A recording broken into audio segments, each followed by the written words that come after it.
Just how did it feel to get back Good. to the regular season with a win?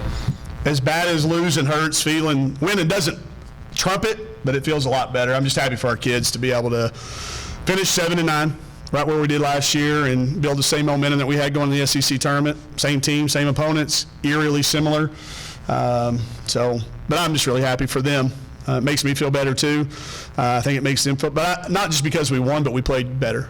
I thought a lot of the things that we've been talking about being better at, we were at. I thought a lot of the things that have been holding us back, we eliminated. And we made a few shots now. I mean, we made 13 instead of 6. If that's a 6 down there we're looking at, we're having the same conversation we've been having. So I think changing a little focus has been important. Our kids, we've been clutch all year, even in practice, like our shooting drills, anything that we are trying to beat, it always happens on the last rep. So I'm glad that we played. It was a great crowd for a Sunday. I'm glad we played good in front of them for the senior night.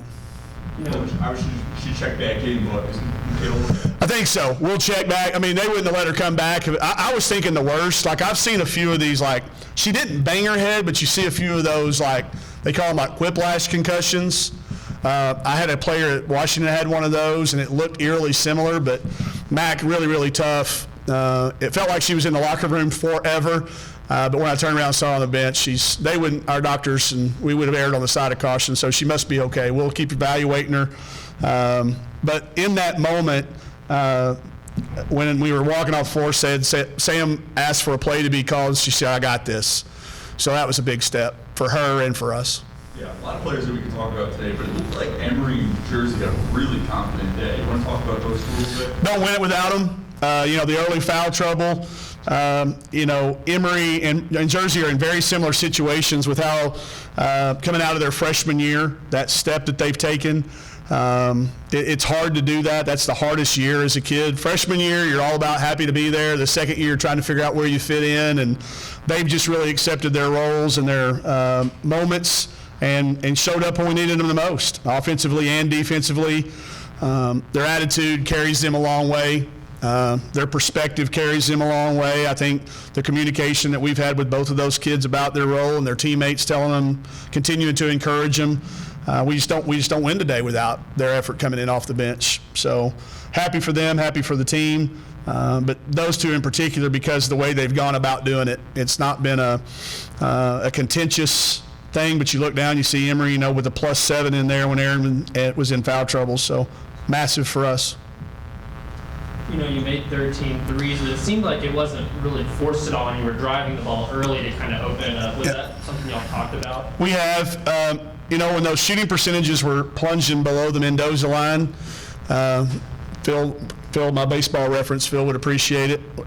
We said, drive it if you've not been making it. If you're too far out or you fumble it or you don't feel like it's a good shot, let's not take it, let's drive it. I think that's also why we got to the foul line 25 times and win the points in the paint battle. So, this group is very coachable. They're very, I'm going to use a word that's not, learnable. They learn from their lessons. They take it and they apply those things. And I think they saw it. We were shooting from too far out or too quick in a possession. We took a couple of heat checks here late in the game, but other than that, I thought we took 30 good ones, and we are capable. I mean, I guarantee you Kylie will have to do the work on this. I always seem like I give her a homework assignment, but I don't think there's been a game we've had 7 different people make a 3. No, off the top of my head. She's with her quick response of no way, there's no, that's telling me we just haven't done that. So I'm glad that we did. It's the difference, like I said, in some of the games that we've had with these one possession games are just excruciating when you go back and watch the film, know what these kids are capable of doing in practice. I'm proud too because of the way we did it. We just kept giving them encouragement. We didn't fire anybody. We didn't change a lineup. We didn't change rosters. We kept staying with the kids that we invested in last summer when we decided we were going to do it this way. Happy for Chrissy to get a couple makes in there and to get Avery in at the end of the game, a kid that's meant so much to our program, our first walk-on that went to a scholarship. And, if y'all heard the accolades, a 4.0 student and just been a model teammate. So for those two guys to go out with a win and to finally be able to go out there and sign autographs on a signing Sunday after a win, I'm just really happy for them. Coach, kind of along similar lines, just overall, what have Chrissy and Avery meant to this program? I'll start with Chrissy because she's been here the least amount of time. We had not intended on using the transfer portal at all to build our roster until Sasha came and said that she wasn't going to be playing. So we even toyed with the idea of not going in the portal then. But after a few summer workouts, our team kind of came in and said, Coach, we can't really even play pickup at this point. We think we need another body. So we went into the portal, and y'all that know the portal know there's thousands, literally thousands of names in there. And we settled in on Chrissy really quickly. She was somebody we were very familiar with. There was a connection, and a couple of phone calls in. It was very, very clear that this was going to be a great spot for her. And to come in and have to blend into a team that was as set as ours was. She was the only really new person. Saylor had already been here as a freshman, and Miriam had been here, so it was just Carly coming in with Lauren. So it's a really hard thing to do, and I thought she was very mature. I thought we had our learning moments along the way, and I'm just so proud of who she's become. Then with Avery, sometime when the summer's over, I'll give you all the walk-on speech that I give kids. I've known her family. I've known her dad. Her dad actually ended my high school career. His team at Camden Fairview beat my team from Greenwood in the state tournament, so I've known Johnny for a long time. And I'd given Avery's name to a lot of Division I coaches across the country, and she had opportunities to go play at other Division Is. And they went through the process, and she just kept coming back saying, Dad, I want to be a Razorback, even if it means walking on. So we met, and my speech about a walk-on is about as bleak as you can imagine. You're not going to get to do this. You might not get to do that. You're going to be on the white team. You're going to be this. And it's pretty bleak because it's a hard thing to be. And she just said, let me go home and think about it, called me the next day and said, I'm in. And she's been in every step of the way. She's also been in the nursing program. Have we ever had a person go through nursing in basketball? I don't think we've ever had somebody finish it. It is grueling to be in that program and be a basketball player. I think there's some other sports that don't overlap, but for her to maintain what she's done, the things that we ask of her to do on the floor and with our team, it takes a really, really special person. And if you know Avery, you're not surprised by it. But we don't get the thing turned around without people like her. Back when we first, we're trying to build it, it just doesn't happen without the right people. And Avery and Chrissy were both the right people for different reasons. And then going back to the game, you've had games where you've had players put up 30 points and you come up short. And you've said that your team's at its best when you have multiple people score. Well, you had 3 people in double figures plus another 3 that was 7 points. Just can you talk about that balance? Yeah, I think what that does the most is it relieves everybody else from feeling like they have to do something. And we've talked about that the last several weeks. Not just the analytics of it. Analytics is great and it means a lot in some areas, but when you look at that, our 30-point nights we've lost. And we pointed those out and we said, why? And it's because there's so much pressure on that person that night to carry the load. Let's spread that out. Let's let the game come to us. We didn't even write anything on the pregame board about what we were looking for. My play card was very, very shallow. I just wanted to see what happened during the game and see what happened. And I think I probably should have been coaching that way throughout the whole year. It took us a little while to learn that, but you're right. When we see that type of balance, and when you talk to I've got a friend on every single staff here, you're hard to guard when y'all do that. That's what they all say to me. So we need to do that a lot more. Coach, you've had a lot to talk about defensive intensity recently these last several games. How do you think the girls did tonight? It seemed great. I felt like it was, especially our problem has been when it's gone to the other end of the floor and you're away from our bench. I felt like there was one little rotation where we were a little bit discombobulated with matchups, but I'd give it an A for intensity and focus of one little bitty teeny tiny lapse. But other than that, I thought it was right up there with one of the best games we've played the last half of the season. Now 16 games through the SEC season, people will look at Texas A&M and their record and be like, it's not a good team. But if you watched them recently, they took LSU to the wire and beat Super Bowl. We just talk about, just getting any win in the league, how hard that is.